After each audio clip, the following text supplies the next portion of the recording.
চাতুর্মাস্য জগদ্গুরু শ্রীল ভক্তি সিদ্ধান্ত সরস্বতী প্রভুপাদ। সর্বশাস্ত্রেই চাতুর্মাস্যের উল্লেখ। বেদশাস্ত্রে অনেক স্থলে চাতুর্মাস্য যাজির কথা এবং চাতুর্মাস্যের কর্মাঙ্গত্ব উল্লেখিত আছে। ধর্মশাস্ত্রেও সৎকর্মীর চাতুর্মাস্য ব্যবস্থার অভাব নাই। পুরাণের মধ্যেও নানা স্থলে চাতুর্মাস্য ব্রতের কথা দেখিতে পাওয়া যায়। আধুনিক স্মৃতি নিবন্ধেও চাতুর্মাস্য বিধান পরমার্থী ও স্মার্তগণের অপরিচিত নহে। পরমার্থ স্মৃতি শ্রী হরিভক্তি বিলাস অথবা রঘুনন্দনের কৃত্যতত্ত্বেও আমরা চাতুর্মাস্য ব্রতের কথা দেখিতে পাই। একদণ্ডী ও ত্রিদণ্ডী সকলের জন্যই চাতুর্মাস্য ব্রত। কর্মকাণ্ডীয় বিচারেই যে কেবল চাতুর্মাস্য যাজির ফল কথিত হইয়াছে এরূপ নহে। কাঠগ্রেহ্য সূত্রেও আমরা জ্যোতি ধর্ম নিরূপণে পাঠ করি যে এক রাত্রং বসিত গ্রামে নগরী পঞ্চরাত্রকম বর্ষাভ্যঃ অন্যত্র বর্ষাসু মাসাংশ্চ চতুরৌ বসেত। একদণ্ডী জ্ঞানীগণ ও ত্রিদণ্ডী ভক্তগণ উভয়েই চাতুর্মাস্য ব্রত ধারণ করেন। শ্রী শঙ্কর মতাবলম্বীগণের মধ্যে চাতুর্মাস্য ব্রতের ব্যবস্থা আছে। শ্রী গৌরসুন্দরের চাতুর্মাস্য। শ্রী ভগবান গৌরসুন্দরও চাতুর্মাস্য উপস্থিত হইলে কাবেরীতে শ্রীরঙ্গ মন্দিরে 4 মাসকাল বাস করিয়াছেন। শ্রী গৌরীয় ভক্তগণ 4 মাসকাল শ্রী নীলাচলে শ্রী গৌর পাদপদ্মে প্রত্যেক বৎসরেই গমন করিতেন ও তথায় তাহাদের অবস্থানের কথা লীলা লেখকগণের গ্রন্থে দেখিতে পাওয়া যায়। 4 আশ্রমের হিন্দু মাত্রেরই চাতুর্মাস্য ব্রত। 4 প্রকার আশ্রমেই চাতুর্মাস্য ব্রত গ্রহণের ব্যবস্থা আছে। কষ্টসাধ্য বলিয়া ওই সকল প্রাচীন রীতি ক্রমশ সমাজ পক্ষ হইতে সুদূরে চলিয়া যাইতেছে। ফলকামী কর্মীগণে অথবা নিষ্কাম ভক্ত সম্প্রদায়ে ব্রত পালনের অনুষ্ঠান কিছু কিছু ভিন্ন হইলেও ব্রতের সম্মান হিন্দু মাত্রেই সকলেই করিয়া থাকেন। চাতুর্মাস্যে ভোগ পরিত্যাগের আদর্শ। ইহাতে ভোগ ত্যাগের বিধান পূর্ণ মাত্রায় অভিব্যক্ত হইয়াছে। ভোগ ত্যাগ বিধান কর্মী জ্ঞানী ও ভক্ত ত্রিবিধ সমাজেই সমধিক আদরের বস্তু। সুতরাং ত্রিবিধ পথাবলম্বী আর্যগণ সকলেই 4 আশ্রমে চাতুর্মাস্যের সম্মান করেন। যাহারা নিতান্ত অসমর্থ তাহারা সুদীর্ঘকাল নিয়মের অধীন হওয়া সুবিধাজনক মনে না করায় ক্রমশ ওই সকল ব্রতাদিতে শিথিল ভাব প্রদর্শন করিতেছেন। গৃহস্থের ভোগ ত্যাগের উদ্দেশ্যে আশ্রম চতুষ্টয়ের মধ্যে 3টি আশ্রমে অর্থাৎ ব্রহ্মচারী বানপ্রস্থ ও ভিক্ষুর আশ্রমে ভোগ মাহাত্ম্য নাই। কেবল গৃহস্থের কর্তব্য পালন বিষয়ে যে নির্দিষ্ট ভোগের ভাব আদিষ্ট আছে তাহাও ভোগ ত্যাগের উদ্দেশ্যে। যাহারা 8 মাস কালের মধ্যে গৃহ ধর্ম পালন করিবার মধ্যে মধ্যে অধিকার পান তাহারাও বৎসরের বর্ষাকাল বা 4 মাস ভোগ ত্যাগ বিধি পালন করিয়া অবশিষ্ট আশ্রমীগণের সহ তক্তভোগ হইয়া বাস করেন। অসমর্থ পক্ষে কার্তিক অর্থাৎ ঊর্জা বিধি পালন কর্তব্য। যিনি 4 মাস কাল নিয়ম সেবা পালন করিতে অসমর্থ তাহারাও কেবল ঊর্জা বিধি বা কার্তিক মাসে বিশেষভাবে নিয়ম সেবা পালন করাই বিধি। ভক্তগণ কেহ কেহ চাতুর্মাস্য ব্রত গ্রহণ করিতে অসমর্থ হইয়া কেবল দামোদর ব্রত গ্রহণ করেন। তাহা দেখিয়া কেহ যেন মনে না করেন যে ভক্তগণের চাতুর্মাস্য বিধানের আবশ্যকতা নাই। উহা অসমর্থের অনুকল্প বিধি মাত্র। 4 মাসকাল নিয়মাধীন হইয়া হরিসেবা করিলে নিসর্গত মনের ধর্মে হরিসেবন প্রবৃত্তি দেখা দেবে। জীব নৈসর্গিক হরিপরায়ণতা প্রদর্শন করিতে পারিবেন। চাতুর্মাস্যের কাল নিরূপণ। চাতুর্মাস্যের কাল বরাহ পুরাণে এইরূপ লিখিত আছে। আষাঢ় শুক্ল দ্বাদশাং পৌর্ণমাস্যাম তথাপিবা চাতুর্মাস্য ব্রতারম্ভ কুর্যাৎ কর্কট সংক্রমে। অভাবে তু তুলার্কেऽপি মন্ত্রেণ নিয়মং ব্রতি কার্তিকে শুক্ল দ্বাদশাং বিধিবদত সমাপয়েত।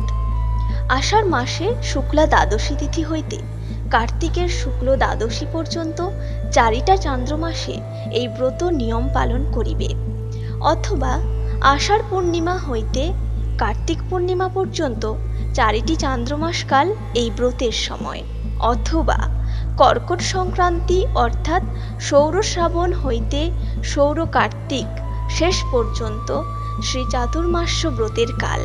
যাহারা 4 মাস কাল উপরে লিখিত 3 প্রকার বিচার অবলম্বনে চাতুর্মাস্য ব্রতে অসমর্থ, তাহারা নিয়ম সেবা পালনপর হইয়া কার্তিক মাসে স্বীয় মন্ত্র জপাদি দ্বারা বিধিপূর্বক ব্রত গ্রহণ করিবেন। ঊর্জাব্রত বিশেষত কর্তব্য, ইহা 64 প্রকার ভক্তঙ্গের অন্যতম বলিয়াও উল্লিখিত আছে। কার্তিক শুক্লা দ্বাদশী হইতে ব্রত পরিহার করিতে আরম্ভ করিবেন, অর্থাৎ পঞ্চবিংশ দিবস অবশ্যই ব্রত পালন করিবেন। হরিশয়নে চাতুর্মাস্য ব্রতের অকরণে প্রত্যব্যায়। শ্রী ভগবান বর্ষার 4 মাস কাল শয়ন করেন। সেই শয়নকালে কৃষ্ণ সেবা প্রবৃত্তি বৃদ্ধির জন্য চাতুর্মাস্য ব্রত গ্রহণ কর্তব্য, ইহা নিত্যব্রত। ব্রতের অকরণে প্রত্যব্যায় আছে। শাস্ত্র বলেন, ইত্যস্যাস্য প্রভোরর্গে গৃহণীয়া নিয়মং ব্রতি চাতুর্মাস্যেষু কর্তব্যং কৃষ্ণ ভক্তি বিবৃদ্ধয়ে। অর্থাৎ ব্রতী ব্যক্তি, হে জগন্নাথ, আপনি শয়ন করিলে এই জগৎ সুপ্ত হয় এবং আপনার জাগরণে জগৎ জাগরিত হয়। হে অচ্যুত, আমার প্রতি প্রসন্ন হউন। এইরূপ আশ্বাস করিয়া প্রভুর অর্ঘে কৃষ্ণ ভক্তি বৃদ্ধির নিমিত্ত 4 মাসে কর্তব্য কার্যের নিয়ম গ্রহণ করিবেন। যো বিনা নিয়মং মর্ত্যব্রতং বা জপ্যমেব বা চাতুর্মাস্যং নয়েন মূর্খ জীবন্নপি মৃত হি স। অর্থাৎ যে ব্যক্তি নিয়ম, ব্রত কিংবা জপ ব্যতিরেকে চাতুর্মাস্যাদি যাপন করে সে মূর্খ এবং জীবিত অবস্থায় মৃততুল্য। ব্রতে গ্রহণীয় ও বর্জনীয়। ব্রতের গ্রহণীয় বিধিতে ভগবানের নিয়ম, সেবা ও জপ সংকীর্তনাদি। স্কন্দ পুরাণ ব্রহ্ম নারদ সংবাদে জপ হোম আদ্য অনুষ্ঠানং নাম সংকীর্তনস্তথা স্বীকৃত্য পার্থয়ে দেবং গৃহীত নিয়ম বুধ। অর্থাৎ নিয়মধারী পণ্ডিত ব্যক্তি জপ হোমাদির অনুষ্ঠান এবং নাম সংকীর্তন স্বীকার করিয়া ভগবানের নিকট, হে দেব, আপনার অর্ঘে এই ব্রত গ্রহণ করিলাম। হে কেশব, আপনার অনুগ্রহে ইহা নির্বিঘ্নে সিদ্ধপ্রাপ্ত হোক, এইরূপ প্রার্থনা করিবেন। চাতুর্মাস্য ব্রতের বর্জনীয় বিচারে লিখিয়াছেন, শ্রাবণে বর্জ্য ইচ্ছাকং দধি ভাদ্র পদে তথা দুগ্ধম মাস্য যুজে মাসি কার্তিকে চামিসং ত্যাজেত। চাতুর্মাস্যের প্রথম মাসে শাক, ভাদ্র মাসে দধি, আশ্বিনে দুগ্ধ এবং কার্তিকে আমিষ বর্জন করিবে। শাক বলিতে কেহ কেহ পক্ক ব্যঞ্জনকে বুঝিয়া থাকেন। ভোগ ত্যাগ করিয়া হরি সংকীর্তনই উদ্দিষ্ট। রুচ্চং ততৎকাল লভ্যং ফলমূলাদি বর্জয়েত। কালোচিত ফলমূল যাহার আস্বাদনে জীবের লোভ হয় এবং হরিবিস্মৃতি ঘটে, তাহা প্রচুর পরিমাণে সেবা করিলে জড় বস্তুতে অতিরিক্ত অভিনিবেশ হয়। সুতরাং তাহা চাতুর্মাস্যে বর্জন করিয়া সংযত হইয়া হরি কীর্তন করিবে। হরিশয়নে নিষ্পাপ বা শিম, রাজমাস বা বরবটি, কলিঙ্গ বা ইন্দ্রজপ, পটল, বেগুন এবং পর্যুষিত বা বাসি দ্রব্য গ্রহণ করিবেন না। সাদা বেগুন বা সাহেব বেগুন অশুদ্ধ, তাহা সর্বতোভাবে পরিত্যাজ্য। সমর্থপক্ষে পটল, বেগুন প্রভৃতি সুখময় খাদ্য ত্যাগ করিবে। অসমর্থ পক্ষে রুচির অনুকূল বিষয় সংকোচনে হরিসেবায় উৎসাহবর্ধক। নানা প্রকার ত্যাগ একাধারে সম্ভবপর নহে, তজ্জন্য সমর্থ পক্ষে যতগুলি ত্যাগ করিতে পারা যায় তাহাই ত্যাগ করিতে হইবে।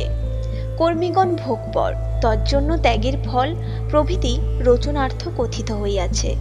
মোটের উপর ত্যাগ দ্বারা অভিনিবেশ রত হইলে ভগবত উন্মুখতার সুযোগ উপস্থিত হয়। আত্মধর্ম বা নিত্য হরিসেবন ধর্ম প্রস্ফুটিত করিতে হইলে রুচির অনুকূল দেহ ও মনের ধর্ম যতটা সংকোচ করিতে পারা যায়, ততই হরিসেবায় উৎসাহ বৃদ্ধি হইবে। সমর্থ পক্ষে ব্রত পালনের বিধিসমূহ। চাতুর্মাস্যকালে সম্ভবপর হইলে ব্রতী একবার মাত্রই প্রসাদ পাইবেন, প্রত্যহ স্নান করিবেন, হরিনিষ্ঠ হইবেন ও 4 মাস হরির অর্চন করিবেন। হরি শয়নকালে বিলাস শয্যাদি গ্রহণ নিষিদ্ধ, ভূমিশায়ী হয় শ্রেয়। ব্রতী যোগাভ্যাস করিবেন, সকল যোগের মধ্যে ভক্তিযোগই প্রশস্ত, যেহেতু উভয় আত্মার নিত্যবৃত্তি। রাজযোগ বা জ্ঞানযোগ মনের অনিত্যবৃত্তি এবং কর্মযোগ বা হঠযোগ দেহ ও কিঞ্চিমানস বৃত্তিময় অর্থাৎ অনিত্য। 4 মাসকাল মৌনব্রত গ্রহণ করিলে কেবল অবিমিশ্র হরিকীর্তনের সুযোগ পাওয়া যায়। পাত্ররহিত হইয়া ভূমিতে ভোজন করিলে স্বাভাবিক হরিসেবনোচিত দৈন উপস্থিত হয়। ভজনের সুষ্ঠুতার ব্যাঘাত হয় না। অনুকূল জ্ঞানে ভক্তের চাতুর্মাস্য বিধি ভজনের সহায় জানিতে হইবে। হরি শয়নকালে নিয়মে অবস্থান করা বিধিশাস্ত্রের আদেশ। তস্মিন কালে চ মদ্ভক্ত চ মাসাংশ্চতুরো ক্ষিপেত, ব্রতৈর অনেকই নৃয়ময়ী পাণ্ডব শ্রেষ্ঠ মানব। হে পাণ্ডব, ওই কালে আমার যে ভক্ত বহু বহু ব্রত নিয়ম দ্বারা উক্ত 4 মাস কাল ক্ষেপণ করেন, তাহারাই মানব শ্রেষ্ঠ। এতদ্যতীত নক্ত ভোজন, পঞ্চগ ব্যাসন, তীর্থ স্নান, অযাচিত ভোজন, হরি মন্দিরে গীতবাদ্য, শাস্ত্রামোদ দ্বারা লোকপ্রমোদন, অতৈল স্নান প্রভৃতিও চাতুর্মাস্যে নিয়মরূপে গ্রহণ করা যাইতে পারে। সমর্থবান পক্ষে ব্রত পালনের নিষেধসমূহ। সমর্থবান ব্রতী লবণ, তৈল, মধু, পুষ্পোপভোগ ত্যাগ করিবেন। সকল রস, কটু, অম্ল, তিক্ত, মধুর, ক্ষার, কাষায় বর্জন করিবেন। চাতুর্মাসে তাম্বুল সেবা করা অবিধেয়। সমর্থবান পক্বদ্রব্য গ্রহণ করেন না। দধি, দুগ্ধ, তক্র পরিত্যাগ করিতে পারেন। স্থূলিপাক বর্জন চাতুর্মাস্যে বিধেয়। সুরা, মধু, মাংস প্রভৃতি পরিবর্জনীয়। সমর্থবান 1 দিবস অন্তর 1 দিবস উপবাস করিবেন। নখলোমাদির ক্ষৌরকার্য হরিশয়নে করিতে নাই। ক্ষৌরকার্যে ভদ্রতা বা বিলাসিতা উপস্থিত হয়। কৃষ্ণ সেবা তাৎপর্যই চাতুর্মাস্যের ফল। ফলসমূহ কামপর কর্মীগণের জন্য জ্ঞানী বা ভক্তগণের লৌকিক ও পারত্রিক ফলের আবশ্যকতা নাই। মুমুক্ষু জ্ঞানীগণের মুক্তি ফলও ভক্তের বর্জনীয়। ভগবত ভক্তি হইলে মোক্ষ বাসনা লোক হইয়া পড়ে। সর্বতোভাবে কৃষ্ণ সেবা তৎপর হইতে পারিলেই চাতুর্মাস্যের চরম ফল লাভ হয়।